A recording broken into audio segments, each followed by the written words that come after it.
ഞാൻ ഏതൊരു പ്രവൃത്തി ചെയ്യുന്നതിനു മുൻപും വിശുദ്ധ കുർബാനയിൽ അത് സമർപ്പിക്കും. ഇങ്ങനെ സമർപ്പിച്ച ഒരു കാര്യവും ഒരിക്കലും പരാജയപ്പെട്ടിട്ടില്ല. വിശുദ്ധ കൊച്ചുത്രേസ്യായുടെ ദിവ്യകാരുണ്യത്തോടുള്ള സ്നേഹവും ദിവ്യകാരുണ്യ ഭക്തിയും നമുക്ക് മാതൃകയാക്കാം. വിശുദ്ധ കുർബാനയിൽ ബലിപീഠത്തിൽ സമർപ്പിക്കപ്പെടുന്ന എല്ലാ പ്രാർത്ഥനകൾക്കും ഉത്തരമുണ്ട്. നമ്മുടെ ബലിയർപ്പണങ്ങളെ നമുക്ക് പരിശോധിക്കാം. ഒരുക്കത്തോടും നിയോഗത്തോടും ഭക്തിയോടും കൂടെയാണോ നാം ബലിയർപ്പിക്കുന്നത്?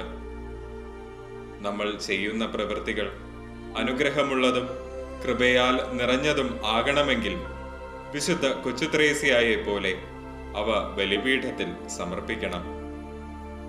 ഓരോ ബലിയർപ്പണവും ആദ്യ ബലി പോലെ അന്ത്യബലി പോലെ ഒരേ ഒരു ബലി പോലെ അർപ്പിക്കാനുള്ള കൃപയ്ക്കു വേണ്ടി പ്രാർത്ഥിക്കാം.